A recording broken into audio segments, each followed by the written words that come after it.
if you walk out into your lobby and somebody throws a football and it hits you, you didn't see it coming. Your body kind of like half curls up, right? Your hands go and protect your head. Your body kind of curls over, kind of like a fetal position. It's to protect you. Well, we didn't come up with that. The body just did that. Well, I think there's a mental fetal position where you've been beat up so much, whether it's age 3 or 5 or 10 or 15 or 20 or yesterday, you've been beat up so much that when things go wrong, you curl up in that fetal position again. And that is the brain. That's not you being weak. That's not you needing to make a couple changes in your life. That's not you needing to get out and run. That is got to be taken care of, because that's what you snap back to, is that helpless, hopeless, not good enough. Hey guys, don't forget to check out the Street Cop Training Conference, April 23rd through the 28th, 2023 at the Gaylord Opryland Resort and Convention Center. It's going to be a great experience. 5 career-changing days, some of the most profound speakers in the industry. Guest speakers include Rob O'Neill, the guy who killed Bin Laden, Kyle Carpenter, the youngest living Congressional Medal of Honor winner, Fox News host Tommy Lahren, Navy SEAL American war hero Jason Redman, Sheriff David Clark, Sheriff Mark Lamb, and Sheriff Wayne Ivey. You'll also spend time with all of our Street Cop instructors at this event Monday through Friday. We'll have a great lineup of courses in addition to our great speakers. It will be a week that you will not forget. You'll be thankful you came. You don't want to miss out. Check out streetcop.com on how to register. If you're going to use the room code, make sure you book it from Sunday through Friday. That's what the code's good for, and it's about half the price of the regular rate. But those rooms are running out, so make sure you sign up now. We'll see you there. 111, 110.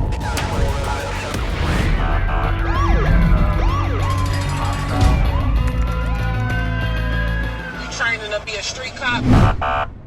Hey guys, welcome to this episode of the Street Cop Training Podcast. We host, founder, and CEO of Street Cop Training. My name is Dennis Benino, and we have today with us, returning back for his second time, none other than the angry Viking therapist, Dr. Trevor Wilkins. And before we go on, dude, thanks for being here again, but give everybody the 90-second synopsis of who you are and how you ended up becoming a psychotherapist. Yeah, so I spent 15 years in uniform law enforcement, mostly with a state agency, did some EMS and fire before that, some dispatcher before that. Had an incident that put me in a really bad place. A critical incident would probably be, in top 5 of things that people have to see. And although it didn't turn off my career right then, over the next couple of years, I rapidly started to decline. Reached out for help, couldn't get any help. Eventually was let go from law enforcement because of my anger, and I wasn't healing. Went to a couple people that honestly told me that they didn't know how to fix me and they didn't know where to send me. And so that led me into needing a new career, but first going to school to try to figure out what was wrong with me. That was my sole goal of going to college for 10 years, ending up with a doctorate in counseling, and turned into a pretty cool job. Now I get to help public safety members, adults with childhood trauma across the nation. So from cop to therapist in the absolute hardest way possible, but the absolute most fulfilling way possible. What was that profound moment that you said, I'm going to be a therapist? This is it. It was after I had started actually going to school to be a therapist. I truly went to kind of fix myself. I finished my bachelor's. My last couple of years of law enforcement is a thing that's been hanging over my head for years. I have some daughters. I wanted to be able to say that I finished. They've been hanging over my head. So honestly, I'm in a really bad place. I just finished my degree. I never want to go to college again. I've just lost my job, and I'm looking at my school's website and see they have a master's in counseling. And I thought, maybe that will help me. Maybe I can take these couple of years and figure out what's wrong with me, fix my family that was falling apart, fix my career that I had lost. Finish that. That can get you licensed as a professional counselor. Swore I'd never go to college again. Once again, one night sitting at home in kind of a tough space trying to figure out life, and figured out there was a doctorate for what I was doing, and honestly did not think that I would get in. I'm not an academic.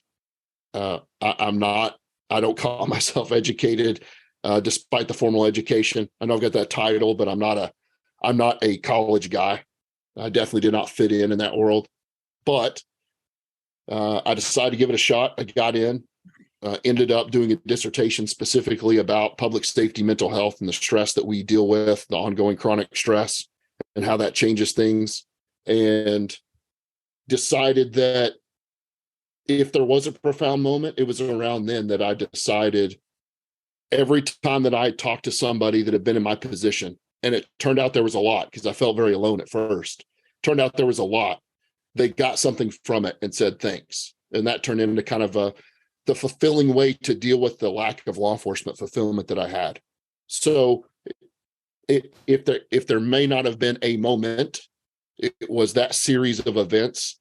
And, much like many things in life, things just kind of get on that train and start rolling. My wife and I have this saying.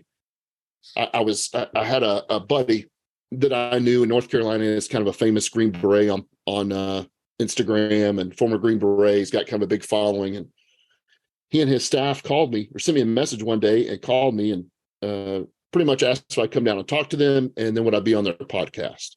So this was kind of the first, like, outside the box, outside of sitting in a therapist office chair that I was doing. And so I called my wife first and told her about this. And she said, man, our life is weird. You were just supposed to be a captain by 45, ride off into the sunset in retirement one day. And that was our plan, to be a retired cop one day and her retired nurse one day, and we could travel and raise our kids. And now our life is weird because now I'm on podcasts and I'm meeting people in other, states and other countries and making friends with them, and that are all driven to help cops, to help public safety members, to help. And so it's this weird series of events. I have a private practice in Kentucky and an online program for people that aren't in Kentucky. And if you'd have told me I had that 10 years ago, I'd have laughed at you. It's just a series of events that got us, that I just keep going. You and I talked before. The one thing that nobody can control is how hard I work. And so I just keep working, and it just keeps happening. Has it helped you with you doing this work? Wholeheartedly. And really in two ways. One was some of that education. Unfortunately, and cops and fire and EMS will understand this, military too. All those years of education, I definitely learned things, but much like our academies, the day I got out, I knew nothing. I had some base knowledge of what to do, but I didn't have this. This is a great example for your program. I didn't have the case law yet. I didn't have the how-tos. I had the statutes in the academy. I had how to talk to people to an extent. I knew how to pay attention to detail and some things about investigations, how to drive, how to shoot. I know anything about being the police, and none of us do. We all have to learn that. It takes things like ongoing training, like you guys. I go back to the case law thing. God, I wish I knew more case law when I was in law enforcement. Well, the same thing kind of happens in mental health. You graduate with these letters behind your name. I'm proud of them. I worked hard for them. But I remember sitting in front of my first client thinking, so what do you want to talk about? Because I don't know what to talk about. And hope they'd say something like they hate their mom, or something I could latch onto. It was the case law and the continuing to get better at my career and the continuing to be a lifetime learner that made me better at it, made me help other people. So one, it was that education did help, whether it be the initial education or kind of the follow-up and what I continue to learn today. It teaches me and sometimes makes me go, oh yeah, I need to change this too, not just the people I'm talking to. But the other part that helped me, I think, was seeing other people get better, not because of me, but hopefully with some help, some help from me. So I love it. One of my favorite things is I get to go all over the place and talk about public safety and mental health and PTSD and trauma and how it affects us. That's something that's been really cool about my life lately. And somebody inevitably always comes up at the end and says, man, it's like you were talking about me. And I always tell them, that's easy. I was talking about me. So they're healing, their light bulbs going off, they're getting better. They're understanding that somebody out there gets it, that they're not alone in this battle. That probably helps me now as much as kind of the formal education did. I'm a totally different person than 15 years ago. If you'd have told me today, 15 years ago, I'd be a doctor with a private practice in mental health, I'd have told you were an idiot, because I wouldn't have even gone to a therapist 15 years ago. So I think it's helped me in a non-traditional way My help is probably a little more traditional, being in the office, the online program, the talking to people through Zoom, the going out and speaking to people, the helping with legislation and education and advocacy. But it probably helped me in a little different way, but it definitely has. Do you ever get like angry with issues or clients' frustration? And I'll tell you why I asked that. I mean, it's clear I am not hiding the fact that I actually go to therapy. And I want to also say that, like, I'm not ashamed to say that, because I don't go to therapy to like be talked off the outer bridge. Mm-hmm. That's not what I'm there for. I'm there so I can support other people in my life and be the best human being I can possibly be. So try to understand essentially other people in my life and maybe what they're going through, and just have a lot more compassion. I'm very thankful for that. Yeah, absolutely. Because it takes a lot of work to get compassionate. It does take work. And it's probably tied into this. You've got to really put thought, time, energy, and effort into it. Matter of fact, this past weekend, I was in a conversation with somebody and they said, well, this person drank in excess. And I said, well, that person often does. And they said, well, but it's like, shouldn't be doing that. I go, agreed. But we don't know why that person is doing that. Mm-hmm. So, and they said, well, if was this and I'm not doing that, why should that person do? I go, well, what your brain reacts to your circumstances versus what that person's brain reacts to their circumstances are two very different things. And you're not a young guy. So here's a lesson learned. I bet you if so-and-so came down and told us some crazy cockamamie insane shit from his life, you would just essentially see it differently. Now, I see you have a book behind you I'm familiar with called the 7 Habits of Highly Effective People. Is that right under the 10X rule? Yep. I implore everybody, and I've read it on the podcast, to read The Paradigm Shift in the Subway. It's really important to see, but having compassion doesn't make you soft. It makes you understand. It actually calms you down quite a bit about most situations. And look, there's still things that I'm frustrated with in my life, of like, how come that this person's not getting that? Why? And again, personal issues. So how do you find compassion for that, patience? How did you learn to find compassion and patience for that as well? And do you still get frustrated, but try to keep it to yourself? So I certainly do, but because of where I'm at in life in the mental health world, it definitely doesn't affect me the same way as I would compare to like getting frustrated with people when I was in law enforcement.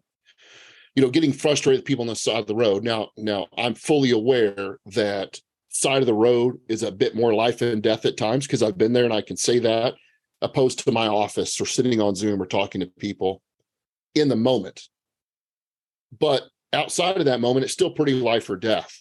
And one of the things you said about, that you process it through the week, I always tell people, I want people to get something out of the 30 minutes or hour that they're with me. But I truly believe your best therapy is that drive home, when the brain's going, oh, that part makes sense. Yep, that's what I do right there. This part makes sense. So I like that week of people that are willing to take it, digest it, try to apply it, and come back. And a lot of that is cops, right? That's what we do. If you, I tell a story long ago. So some of my years, I was in commercial vehicle enforcement, working with the big trucks, and I didn't know anything about commercial vehicles, nothing. I knew they had 18 wheels, but it was a new challenge. It was something different to do. It was a new unit to try out. And I remember like stopping my first one and like, hey, I need to see your logbook.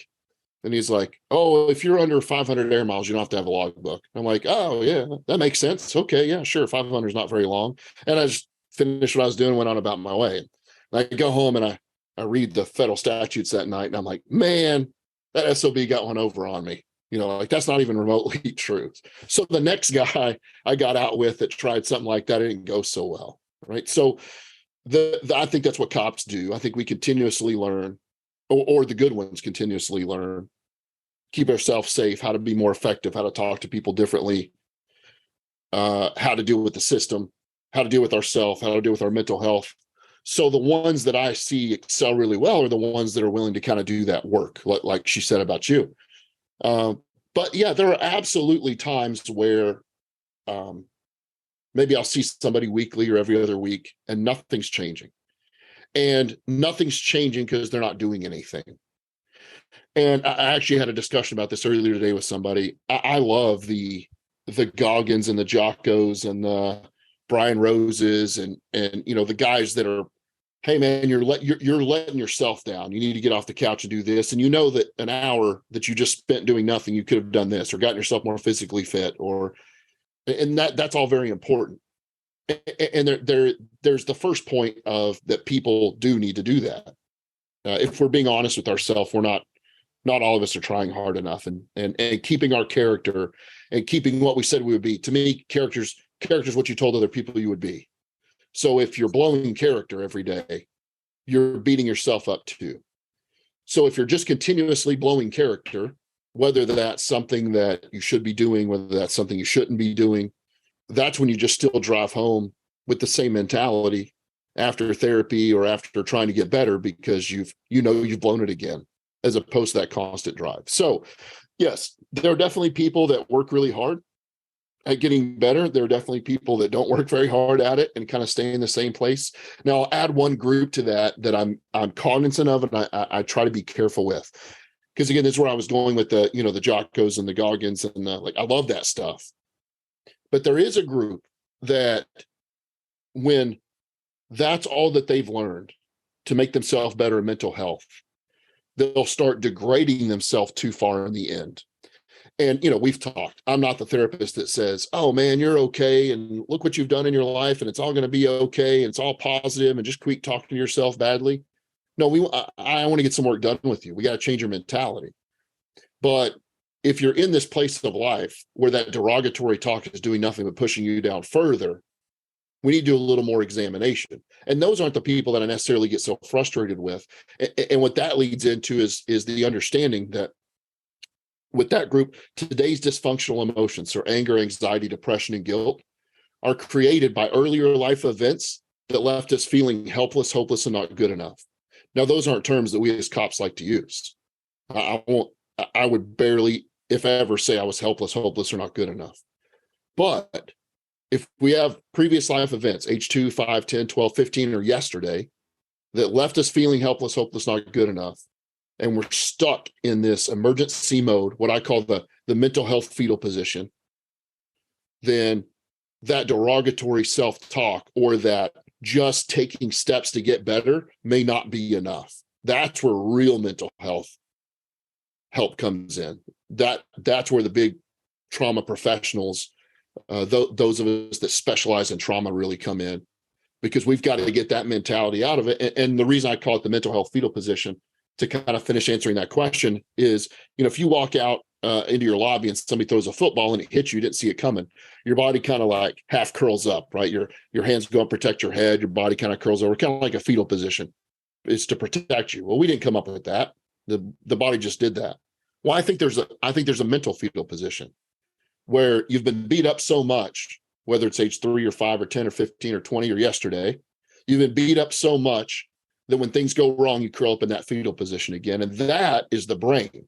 That's not you being weak. That's not you needing to make a couple changes in your life. That's not you needing to get out and run. That is got to be taken care of, because that's what you snap back to, is that helpless, hopeless, not good enough. And I always thought in law enforcement or working with cops and public safety and military type A individuals that nobody would agree with that. Helpless, hopeless, not good enough. But what I found is those that are stuck there and that have that as their mental health reaction, they all go, yep, 100%. That's what I do. Small doses, maybe I don't feel like a piece of crap all the time, but at small doses, yep, you hit the head of the nail. That's it right there. And a lot of that, if you think of it in the terms of adults with childhood trauma, I would work with a lot of adults with trauma, and I'd get adults with childhood trauma, and we'd do well, but I just couldn't get them to like turn the corner. Life wasn't getting better. And it wasn't until I figured out that the thing about early trauma, the difference is it leaves people with this umbrella of guilt and shame. And until we get through that guilt and shame, we're not dealing with the traumas. We're not dealing with the daily functioning. Getting up and running is not going to do it. Just bettering yourself and making yourself to the gym and thinking more positive things and more rational things is not going to do it. We got to deal with that guilt and shame. And if that's what people have, that's the umbrella, and that's what we got to fix. So I do get frustrated with people, probably not very openly. Like you kind of alluded to, I probably keep it to myself, just turn the corner a little bit on how we're dealing with things. But sure, I absolutely can get frustrated at times. I definitely still lose my temper in public once in a while. It's still the angry Viking therapist, not the completely in remission angry Viking therapist, But so I'm still working on that. That's my thing. But yeah, I mean, absolutely, I do get frustrated. I would never, it would never cause me to quit on somebody, but maybe we need to turn the corner a little bit. Is it guilt and shame? Is it helpless, hopeless, not good enough? Or are we just mad about this thing? So yes and no, I guess, is the long answer. You had a dissertation that you talked about earlier when you finished your doctorate. What are some solutions that you came up with in your dissertation on your early stage analysis, and has that changed at all? It's a good question. So I want to tell you about the dissertation, but because it came up with some pretty crazy numbers that I think will surprise people, not in how it happened, but surprise people in the amount. But the solution side was not necessarily do this, do this, do this, do this, and it'll be better, right? I think we have a lot of that in life. A lot of people selling the 5-step process to making things better. And sometimes that's okay, but I don't think that's always the solution. It's not a one size fits all, especially when you're dealing with the public and people. So the dissertation, in effect, the reason that I did it was I was getting to that point where I needed to start studying something. Part of a PhD and the dissertation is that you're contributing to your specialty. You're contributing new research, individual research at a high level to your specialty. So I'd read a statistic that the average years of service for suicide of a law enforcement officer was 20 years. And that blew me away. I was thinking 5 or 6, maybe 10, the middle of that divorce. The kids don't like me. I'm not making enough money. I'm really stressed out at work. I can't get the assignment I want. That's when I was thinking it would be high. No, it's at 20. And I know each state's a little different, and I know it's even a little harder now than when we started. But 20 was the end for us. Like, we were all looking for 2025. That was the goal. So here we are with a group of individuals who are getting to the end, or at least the light at the end of the tunnel. And that on average is who's committing suicide. And remember, that's average. So there's people even higher than that have gone further than that in law enforcement doing it. And that didn't make sense to me. So I thought, what is going on in a 20, 25-year law enforcement career that is causing it to be so much worse at the end? Well, trauma is extremely important, but trauma has been studied a lot. Trauma is a big, important thing of mine, but I didn't want to start there because trauma itself almost solved the equation for me in my head. Oh, we see some really bad things. Civilians see 1.5 to 2 critical events in their life. Law enforcement officers will see between 750 and 800. So trauma made sense. So I didn't want to go down that road just yet. It became important to me, but I didn't want to go there. So what is going on stress-wise in a 20, 25-year career? So what I did was took hundreds and hundreds of officers throughout the state of Kentucky where I'm located, every agency or not every agency, but agencies from one-man departments to the largest in the state, every demographic, every demographic of location, every region, and every years of service. I had from 1 years of service to one gentleman had 41 years of service. Most were in the 15s, 10s to 15s, the average. And I gave them 2 questionnaires. And the first one had to do with operational stress. And operational stress is the job, the handcuffing, the late nights, you lose your friends, you don't eat well, you got to fight people, you got to go to court. It's the stuff, it's the job that people think about. That was operational stress. And organizational stress was not necessarily admin. It was the organization of policing as a whole today. And it did include some admin. I don't feel backed up by my agency. We don't have the training we need. We don't have the equipment we need. We don't have the pay we need. I have substandard equipment. If I get to a use of force or a critical situation, I don't feel my agency will back me. So there was questions about that too. And what I found, not to get too technical in numbers, but the average, the mean, was about in the middle. on a 0 to 120 point scale, 0 being none of it bothered you, 120 was where it topped out at mathematically. It was in the 50s and 60s, both operational, organizational. That makes sense. Some people had less, some people had more. Yeah, that makes sense. But that didn't tell me about the 25-year career. So I did this thing. It's called the canonical correlation. It's this huge statistic, research statistic that you can do. And it looks at everything together instead of just comparing one thing to another. And it looks at everything. It looks at everything mathematically over 25 years was the parameter. And what I found in one of those two sides completely blew me away. On the operational side, I kind of felt like the stress would go down. You know, I was a 15-year cop. At year 15, I wasn't thinking about the handcuffing and the night shifts and the eating poorly and the driving fast. It was just the job.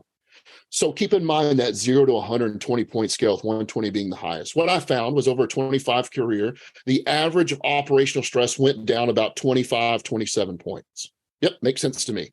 And I also kind of figured that organizational stress would go up. Remember the equipment and the pay and the lack of training and I don't feel backed by my administration. I don't feel protected in this job anymore. That 0 to 120 point scale, again, started in the middle. Some had more, some had less. And I felt like I hypothesized that it would probably go up, whether we recognized it more, whether it became a bigger problem. What I didn't realize was how much it would go up. So on a 0 to 120 point possible scale, over a 25-year career, organizational stress went up 67 points. 67 points. Here's what that tells me. I don't know all the things that go on in those officers' mind. I don't know where they are when that suicide happens or when the burnout happens specifically. But I can tell you this, according to that, it's not the job that's killing us. It's not the handcuffing and the driving fast and the people yelling at us, all that stuff that we focus on and we should focus on. But that's not what's killing us. The organization is killing us. The organization is what's eating our people alive. And if you're a supervisor or a leader, that should really say something to you. Now, I don't know 100% what the fix is for that, but that was a huge slap in the face when I got those numbers back. It's the organization, not the operation. It's interesting that you bring that up because there's been complaints or reported back to me, complaints with some of our memes that we put on our Instagram page. And look, they are done with purpose and intent to address the real issues in law enforcement. You're smiling. I'm reading your body language, right? See, I'm reversing shit on you, dude. I know what therapists do. But, with that being said, it's comical that we make these memes and these administrations use it as a way to say, well, this is why we can't have you going to a place like this. Look what these guys do to administrators. And the response back should be, they do it to fucked up administrators, not good ones, right? And guess what? The bad ones, I want them to hear me. I want them to see it and have a click in their brain of, oh, shit, that's us, right? Maybe things are bad here. Trevor, every day of my life, I daydream about having some of the worst administrators in this profession sitting down at a round table discussion with me, just me, and going over why they behave the way that they do. I know somebody right now who was disagreeing with their boss, who wasn't their boss, but at the same agency. Now that person works under that boss, and the first thing they do day one is punitive damage for disagreeing when the boss is wrong about a piece of case law. Just damage. Now you're getting fucked with because you didn't bow down and just submit that you were wrong when the person was completely correct, because the person above them doesn't have the humility to say, you're right, I was wrong. No, now that I'm your boss, now I'm going to fuck with you. It's horrible, dude. And what I'm saying to everybody is, I don't like bullies. Most cops don't. And why the fuck are you bullying each other or bullying people in your organization? I just don't get it. Right? You're a real fuck. Yeah, you're a real sweetheart in fucking public, right? Yeah. But inside the four walls, like, why do you treat your people the worst? Why do we do that to our people? And it's, how do they not acknowledge any responsibility? It really makes me nuts, and that's a lot of my motivation behind the things that I say and do. It's not. I think we talked about this earlier before we recorded.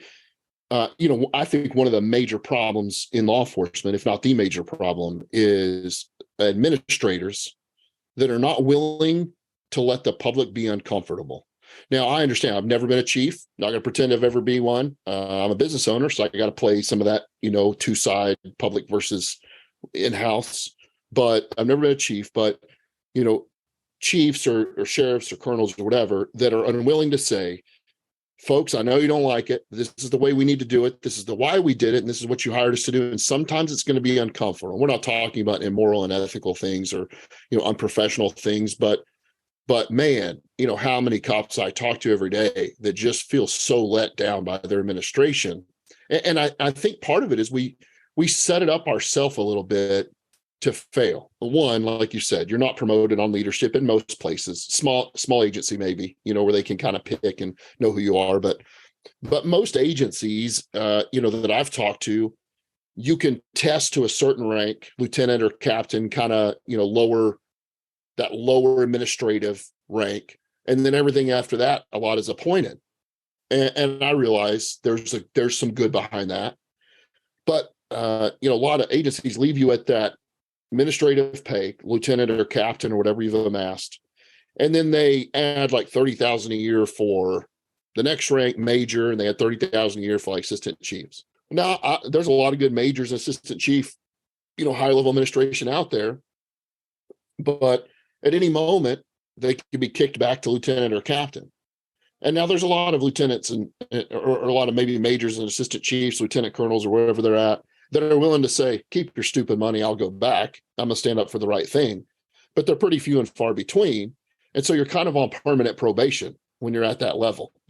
Tomorrow I could send you back to captain and you lose $60,000 a year. Now, none of us did it for the money, but I remember my first, when I made the first year of policing and it was at least half of 60,000, if not even lower. So by the time you have a spouse and 3 kids and a boat and a vacation home or whatever, a camper, you can't afford to lose 60,000. So you sit on your hands a little bit more. And I said that there's some good things to being able to appoint people too, because it gets rid of some of that argument of testing. But 60,000 is a lot of money to lose just because I was willing to stand up for this officer that I think did right. Maybe one of those officers, I remember a specific scenario early in my career where a sergeant said, "Hey, I love your heart. Don't do that anymore." Like he knew why I did what I did, nothing illegal or immoral. He knew I being aggressive and he said, "Love your heart. Don't do that anymore." And I was livid for weeks. It took me a while to realize there's a bigger picture here.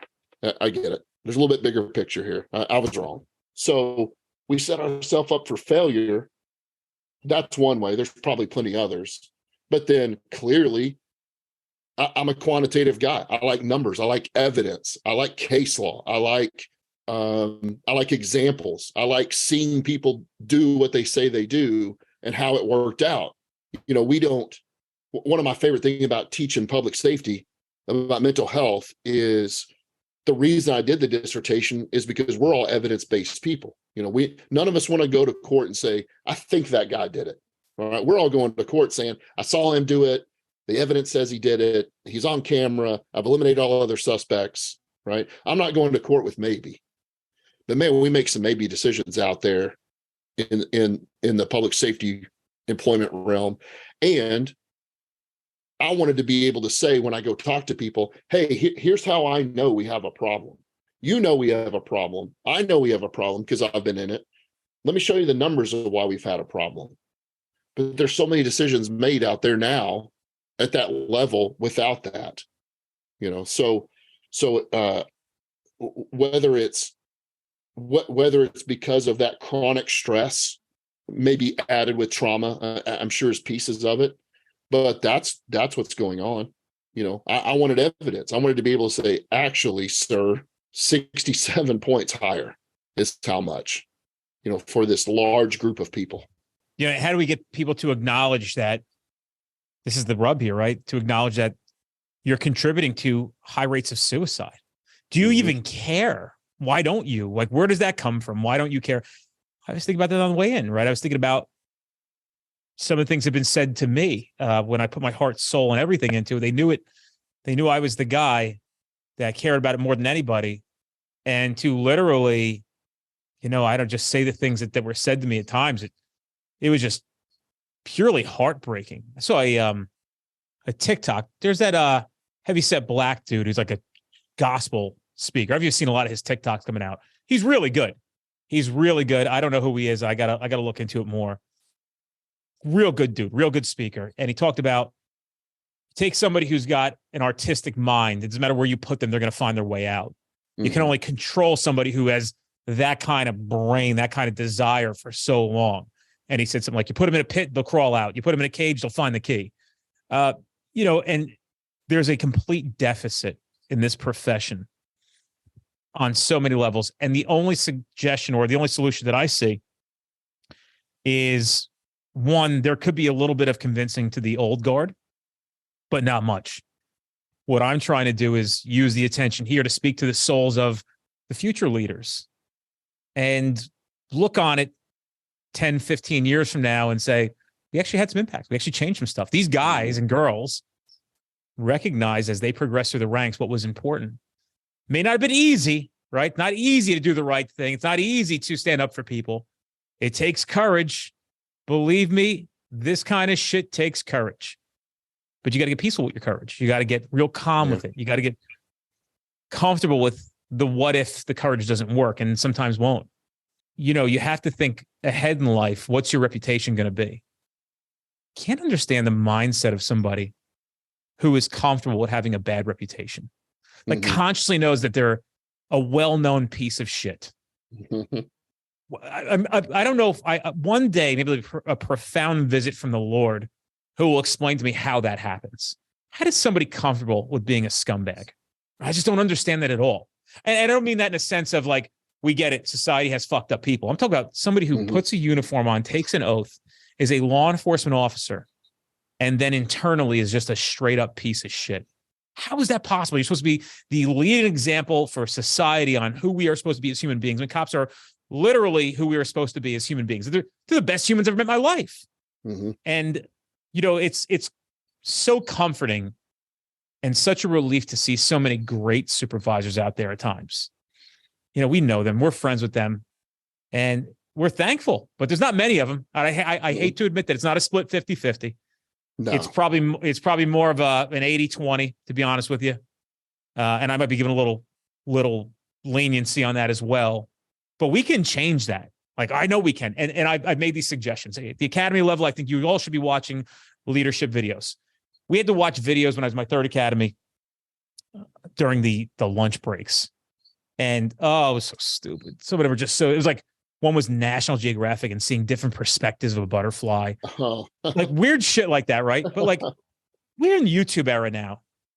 I could literally, if you gave me an hour, find 50 videos that should be played at the recruit level every day at lunch. Or, there's times when like, all right, we got an elective 2 hours. We can't go anywhere. What do you want to do? Bro, hop on some leadership shit, right? Go into some financial education. That stuff matters. That's all mental stuff that comes back later on. You know what I mean? Play the Street Cop Training podcast, right? Like, or like, that's why we have that stuff out there. We're not trying to hide this stuff from anybody, but Trevor, we're never going to get to another topic. We're never going to get to dating relationships. We'll have to wait for the next time. Well, I even when you said before we started, what can we talk about? And we had some good ideas. And, sometimes that trauma and stress gets not overdone, but we're doing better about talking about it now. So it can be a little in people's face. And, but it always comes back to it. It always comes back to the real problems. How does an officer willing to put on a uniform be okay with that shitty reputation?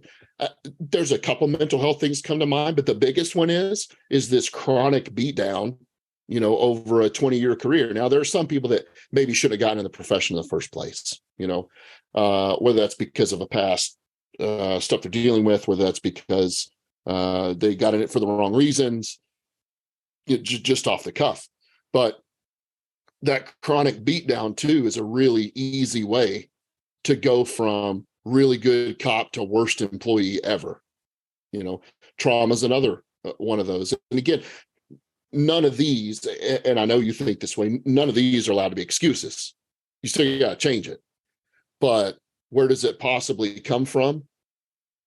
One is just the way people are sometimes, and they manage to get in a uniform.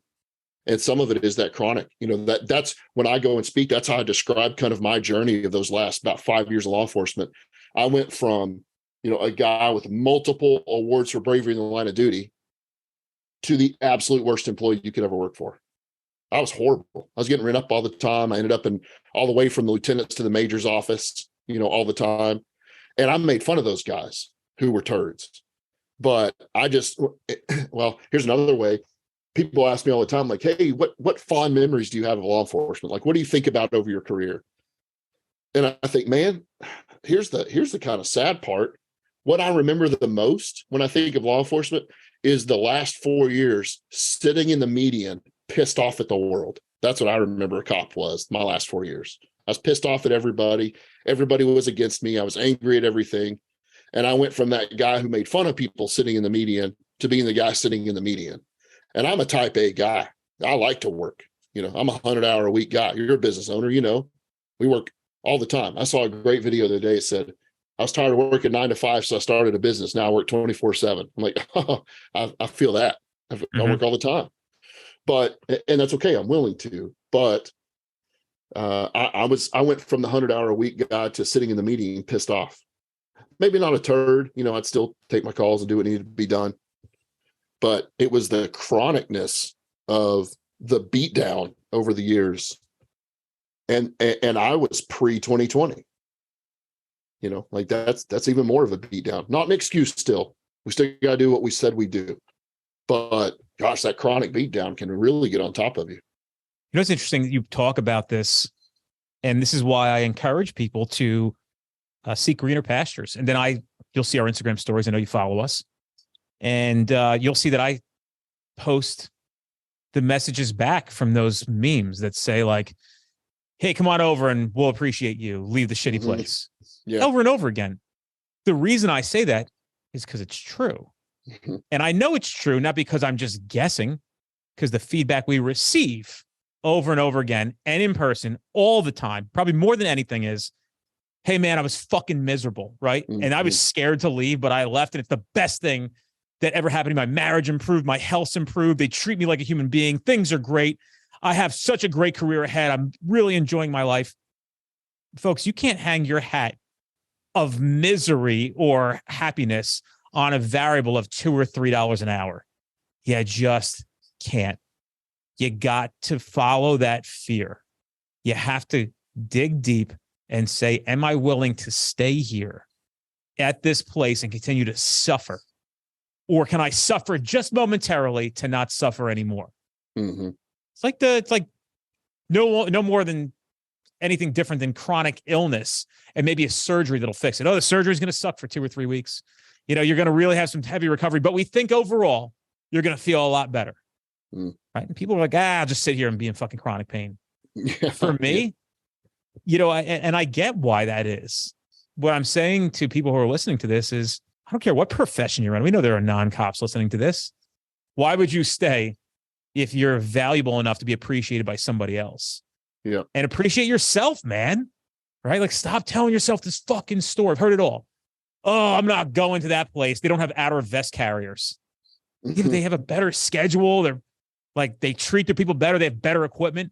So what? Right? Like, I'm not going to that place. In 7 years, I got a real shot at getting a canine here.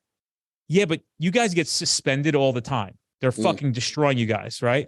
Like, you got to come to this happy medium of, is it worth it? Is it not? It's no different than any relationship in your life. I'm dating this person. Is it worth it? Is it not? And those who can make the decisions to move on to better relationships will have better things in the end. They just can't take the hurt now, but the hurt later is so much more worse, dude. It is no fucking joke. You will pay later. Yeah. And it's, never be afraid to leave for the right reason. I do always, tell people, and I'm sure this is part of the rhetoric with you guys, make sure you're in the right place first. Don't go for silly reasons. Right. Like you said, like vest carriers. And it's a lot of people don't care about the same things. The University of Kentucky here years ago, a good friend of mine who's a professor here, they did a mental health study with one of the local one of the largest local PDs. And I think it was a questionnaire of stress and stuff like that. And the last question was open-ended. What would make your job better? What would make your career better? And my buddy, who's this therapist and psychologist or professor rather, he calls me. He knows nothing about law enforcement. Very invested in it, just has never been there. And he said, "Hey man, what the heck are outer vest carriers?" Like that's what everybody wrote on the what would make your career better, which I get. I never got to wear one. They seem pretty cool. Maybe my back wouldn't be so jacked up. I don't know. I don't know how that works, but we're in that little sliver of we got to have this, and the rest of the public's like, "What are you talking about? What are you talking about? We have, we have no idea that you're even upset about this." And I don't know that they necessarily have to know. We need to know the police stuff, not necessarily them. But that was an interesting moment for me of him, like, "Hey, what the hell is an outer vest carrier?" Like that. Here is your open-ended question about making your mental health and law enforcement better, and that's what we came up with as a whole. And again, but it goes to show you what makes people happy. Sometimes it's small things, right? Absolutely, and maybe that physical thing will help people physically, will help them mentally. But if we leave solely for that, is it really going to change in the place that we go to? You got to be in a whatever a good place is when you go, whether that's mental or physical. Make sure you're not the problem, and then maybe it's time to find somewhere else to be appreciated. I think that if people don't know they're the problem, they're never going to change because they're the problem. They don't understand that they're the problem. And I know people like that as well. It's interesting as you talk about these vests, and I'm going to wrap with this. I think about, we had a post in the group recently in our Facebook group and talk about, I think I put something up where it's like, why doesn't everybody have a canine? But think about this at its core of what a canine unit does. Mm. You ever meet people who are from a police department that has canine units and how proud they are of their canine units? Mm-hmm. Literally, people just love to brag about having a dog or 2 dogs. Have 4 dogs, forget it. Like, oh no, we got 4 fucking dogs, but I love dogs here. And then listen to the people that don't have any canine units, right? Nah, we don't got a fucking dog. We never get a fucking dog. He's not gonna do a fucking dog here, right? And I'm not talking about the pros and the cons of the dog. To be honest with you, it's a overall pro. The amount of, it's so funny because these fucking dumb fucks in charge sometimes are like, we don't want a dog biting somebody and then dealing with a lawsuit. But statistically, it's proven that a dog, when it comes to a scene, makes people submit significantly faster and reduces the likelihood of physical confrontation because the dog is there as that threat of, if you don't comply, this thing's going to chew your ass off. And it's funny. These guys are like, we don't want a lawsuit. You're going to get more lawsuits not having the dog. Dogs are expensive. Right. Until you get your dog hooked up with an organization that actually goes out and seizes money. And then the dogs become very fruitful.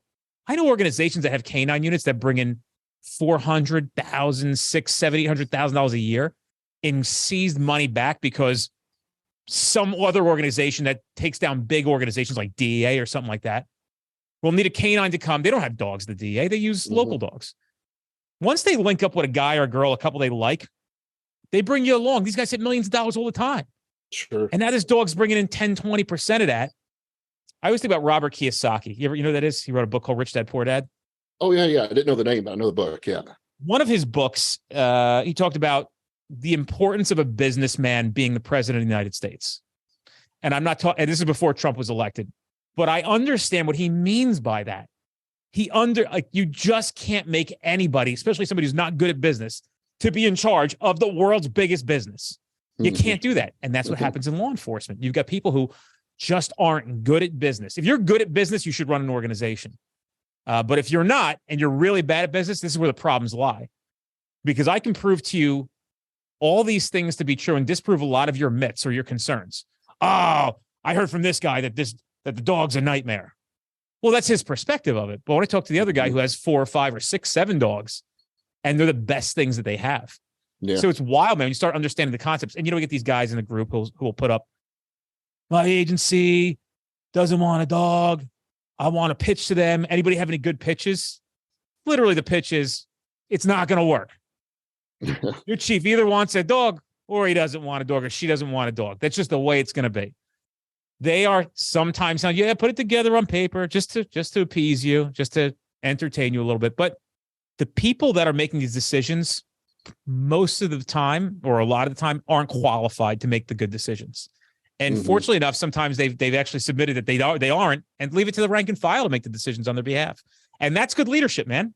That's what it comes down to, right? That's good leadership. That's why leadership is so important. Compassion, empathy, being a good person. You ask yourself, I just told my friend before, he's a lieutenant, and I said, hey, when are you going to be a captain? He goes, maybe in a few years. I said, do the people that work for you now think you're a good dude? He goes, I hope so. I go, and that's enough for me to believe that you really do believe that. Right? You didn't say, I don't care what they think. I have a job to do they don't like. I've heard that before. The things that we do are unfavorable often. People don't understand what we go through as a captain or a lieutenant. You don't understand. Some things we got to do up here are unfavorable. Maybe so, but with an explanation, people would understand it. Hey, guys, listen, this is why we can't get the fucking these. This is the why, like we tried, we heard you, we validated you, we're working on it.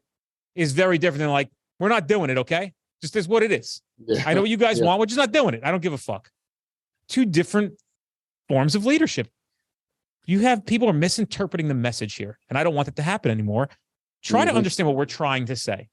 Overall, if you would like to see things get better, you must ask yourself a question. Are you contributing to the better good or the latter? That's what I'm saying. Who are you in this role, from patrolman up to chief to colonel, whoever it may be, to politician? You're complaining so much. You don't like things you see on Fox News and CNN. What are you doing to help it? That's all I need to know. And you don't have to do a lot. Yeah, we make it too complicated. Think of how many supervisors that had to still make those hard decisions, those unpopular decisions, but he was the guy that took care of his guys, right? I would take those decisions much lighter. If Captain so-and-so took care of his guys or gals, whatever, took care of his guys, then when the captain had to say, hey, you're fucking wrong, I'd go, all right, I must be wrong, because he took care of his people, and whatever that means, equipment or individual status or whatever that is for somebody. I'm no leadership expert, but if you're the lieutenant, like you said, of your buddy that takes care of his people, when he does have to make a hard decision, it's still a hard decision. It still may be unpopular, but if you normally take care of us, we tend to go, oh, well, yeah, it makes sense. That sucks. As trust. opposed You to build that trust. guy. He doesn't care about us. It's horrible, You build trust. You build trust. This person is not selfish, and if they do something that's uncomfortable or doesn't seem like it was something we'd appreciate, we would say, well, his hands are probably tied in this one because he's been so good to us, or she's been so good to us every other time. There's a trust level. Right. Dude, listen, I do my best. I'm a work in progress. I am a student for life, and I do my best to try to show up and create an example. I try to remind everybody, folks, I'm a fucking human being, right? I'm a human being trying to do some big shit, and mistakes are going to be made. There's nothing I can do about that except do the best I can to try to mitigate or reduce the likelihood of mistakes being made. But it happens. It happens here, dude. But I try to always show up and do the right thing, always. And people have to try to understand that. And I think people really give me the pass on that. So anyway, let's fucking wrap, dude. Let's call it a day. Listen, Dr. Trevor Wilkins, this will not be the last time you see the angry, bearded, fucking Viking, psychopath, hatchet-wielding therapist.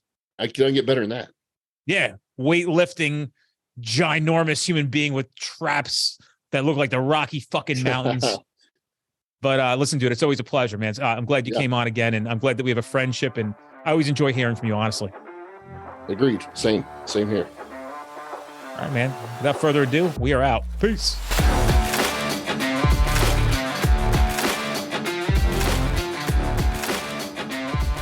Guys, if you're in an area where you're trying to get to our classes, but we're not close to you, fret not. We actually have on-demand training at streetcop.com. You can take that course online right now, and then you could attend that training in the future at no additional cost. You can redeem your voucher, so you get 2 for the price of 1. We don't want to deny you the ability to take this training now, especially knowing that it can keep you safe, at a very minimum, putting bad guys in jail where they belong, and at the maximum, going home to your family.